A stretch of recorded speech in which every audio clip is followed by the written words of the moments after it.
Hello there people of YouTube. So we're back with another video and we're going to do something a little bit different today. So a lot of you will have seen a number of men's physique posing tutorial videos on YouTube, and we have a number on the channel. So if you do want to check them out, just go through the videos.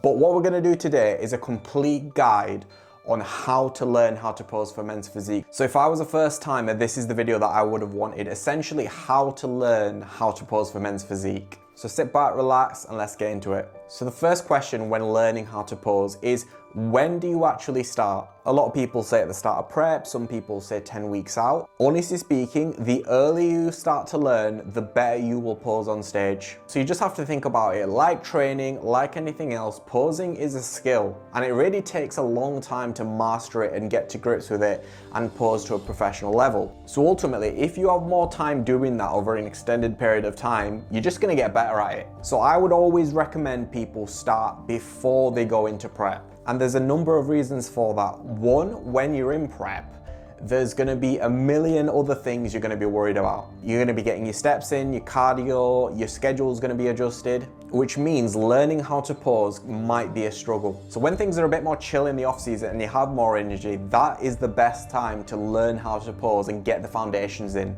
But at the very, very latest, I would say a minimum of 20 weeks out from your show. And in that instance, you're not gonna be a complete expert by the time you're on stage, but you can definitely get to an adequate level. So the next question is, where do you even start with learning? So there's two main routes you can take. The first route is to learn and experiment by yourself. So what you can do is look up on Instagram, on YouTube for men's physique posing tutorials, and essentially teach yourself and try and mimic the positions they're getting into, and then just see what works for your physique and try and get comfortable with it. So this can work, and if you have really good awareness of your body and good coordination, you can teach yourself how to pose to a decent level, but it will take a lot longer to get to grips with it because you're gonna have to hit some shots, analyze them, fix it, and rinse and repeat, and that can be quite a lengthy process. And that leads us onto the second option, which is just hire a posing coach. Because ultimately, if you get a good posing coach who is experienced in your division, they will know how to get you into the poses properly for your physique. And honestly speaking, that will really speed up the process in which you'll learn how to pose,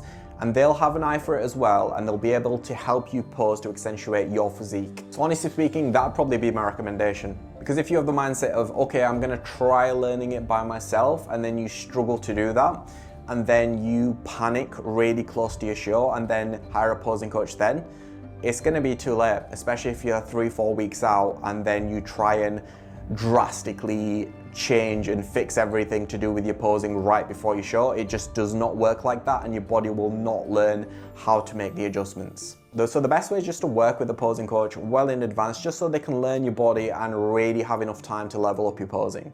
Just so you know, link in the description for posing coaching. But let's say you do go down the route of teaching things yourself, what order should you be learning things in? So the very first thing you should always learn when it comes to posing before anything else should be the mandatory poses of your federation. So the poses themselves are the most important thing, and what you're actually going to be judged on for the most part is your physique in the pose compared to everyone else. So this is the first thing you need to be learning. So whether that be a front and back for IFBB, quarter turns for WMBF, obviously the additional poses for PCA as well, make sure you're aware of the federation's criteria and you learn the poses. With every single pose, when you're teaching yourself the pose, I want you to work from the ground up. So we're gonna start off with the feet, then we're gonna think about the distribution of your body weight, then we're gonna think about how we're aligning our hips, then we're gonna think about how we are flaring our lats, and then we're gonna think about how we're rotating our torso,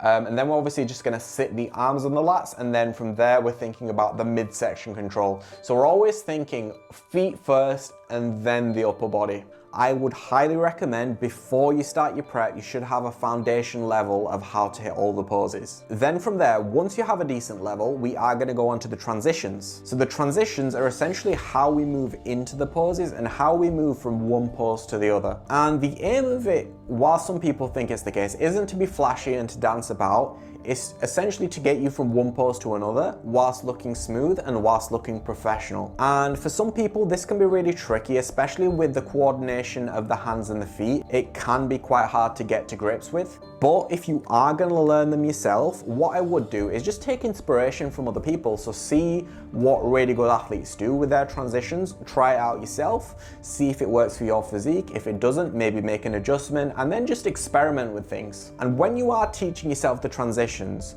what I want you to focus on first, before you worry about what you're doing with your arms or anything, is how you're moving your feet.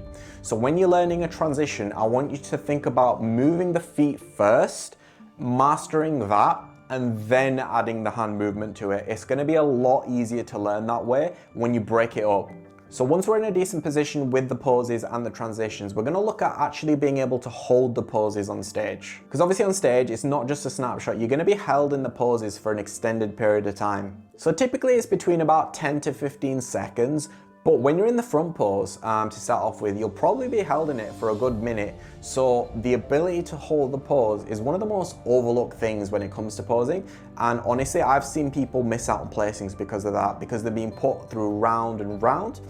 And when they get to the later rounds, they just gas out because they can't hold the poses because they haven't practiced it. And ultimately, the judges can only judge what they see at that time. So if you're gassing out, if you're losing the midsection, if you can't flare your lats anymore, the judges are judging the physique that they see at that moment in time, and you're going to be punished, yeah? So we need to make sure we look as good at the end of the comparison as we do at the beginning, which is why the holds are so important. Then from there, we're going to look at things to do with the stage presence side of things and being able to navigate yourself on stage. Because we have to think about it, we're not just going to be posing still to a camera. We're going to be moving from the side of the stage, standing on the line. We're going to be posing to the judges. We might be swapped about depending on the comparisons, and we need to be prepared for all scenarios that can happen on stage.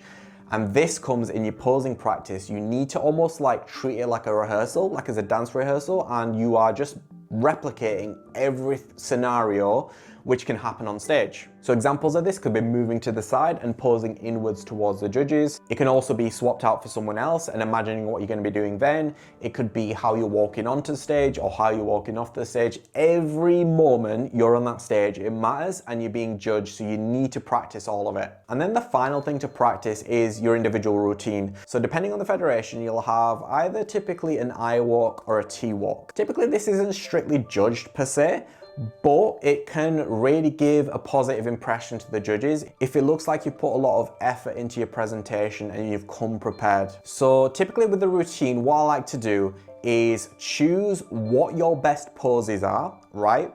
And then put them together with a series of transitions. In the routines, you can be a little bit more experimental, a little bit more creative with your transitions, just to show off your stage presence and your flair and your charisma. So what I would do is just try and find the posing style that suits you. Look at what other people do in their routines, try and mimic it, see what works for you, see what doesn't, and then just put something together which suits you. So as a whole, that's pretty much all the components of posing practice wrapped up. So let's just use a timeline. So what I would say is you should have a foundation level of your poses themselves at the start of your prep. Let's say that's 20 weeks out. From there, we'll go onto the transition side of things. So let's say between 20 to 16 weeks out, it's going to be a big focus on nailing the transitions. Then from 16 to 12 weeks out, it's going to be a big focus on being able to hold the poses. And then from 12 to 8 weeks out, we'll look at the stage presence and actually navigating your way on stage. And then from 8 to 4 weeks out, we will look at putting a routine together for you. And then to be honest, 4 weeks out, you shouldn't really be learning anything new. It should just be a case of refining what you've learned so far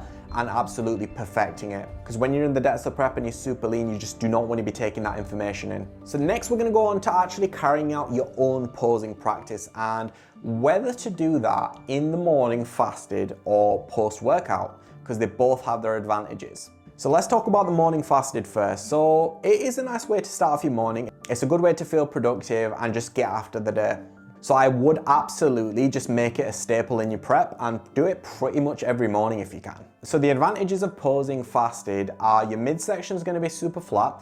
So you're going to be able to contract your abs better, you'll look a little bit leaner, and to be fair, it's a good way to assess condition as well. However, because you're not full, it can be a little bit demoralizing to look at.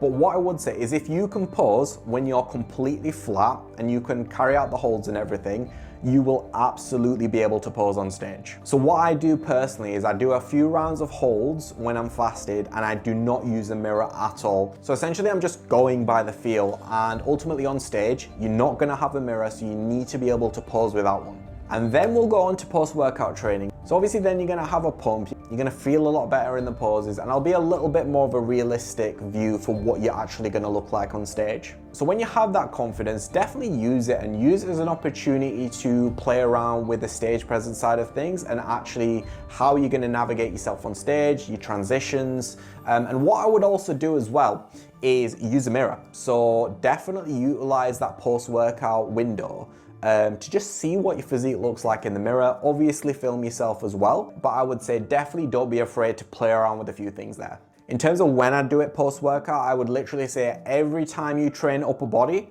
pose. So if you have this routine where you're posing regularly fasted, you're posing regularly post-workout, your body is just gonna get so used to hitting those poses, and eventually it's just gonna become second nature, and you'll really be able to tell that on stage. And overall, this is exactly how I practice my posing. Okay, now then we're gonna go on to the topic of getting a posing coach. I know we've spoken about this previously, but I'm gonna harp on about it a little bit more. Because we've talked about getting a posing coach for beginners, but what about for people who are a little bit more experienced? Because I've had it before where people have had a posing coach or they've improved the posing a bit, they've won a show, and then they just get complacent. They think they've completely mastered the posing, they go into their second or third season, and they actually get left behind by people who have actually really put an effort into their posing. And this mindset, it will really stunt your progress as an athlete. Because over time, your physique changes, what pose looks good for you will change as well, and you really need to keep on top of that and keep up to date. Which is why, honestly, I think 90% plus athletes would benefit from having a posing coach, and that includes myself. So I'm actually still working with posing coaches, and I'm always getting a second eye on what looks good for my physique and making adjustments to my posing, because I value my progress as an athlete and I want to do the best I can, which means taking advice and listening from other people. So it's crazy to me that people, without being rude, aren't very good at posing, think they're great and think they don't need any help, where it's just such a shame when they go on stage and there's so much to be left on the table with their presentation. And it's just because of pride and ego that they just don't take the decision to work with someone. So the biggest advice I could give to athletes who really want to maximize their progress is just to drop the ego. Honestly, that's one of the biggest things you can do. If you're willing to take on information and improve and grow, you will become the best athlete you can. But if you think, oh, I know everything, that's the minute you stop progressing, yeah? So that's pretty much everything wrapped up. So just to summarize, there's two routes you can go when you're learning how to pose. You can get a posing coach or you can learn yourself. I'd highly recommend getting a posing coach because it'll speed up the process. If you're gonna teach yourself, you're gonna start with your mandatories, then you're gonna go on to your transitions, then you're gonna go on to holding poses, then navigating yourself on stage, and then finally your individual routine. I'd highly recommend starting learning how to pose before your prep, just to give yourself enough time. And finally, no matter what your level is, I would highly recommend working with a posing coach. So if you're competing in men's physique and you feel like your posing could do with improvements, I'm gonna put the link down below for the Kaizen Posing website where you can apply to work with either myself or one of our posing coaches, and we'll get you leveled up and ready to nail your presentation on stage. Anyways, that's the video and we'll catch you in the next one.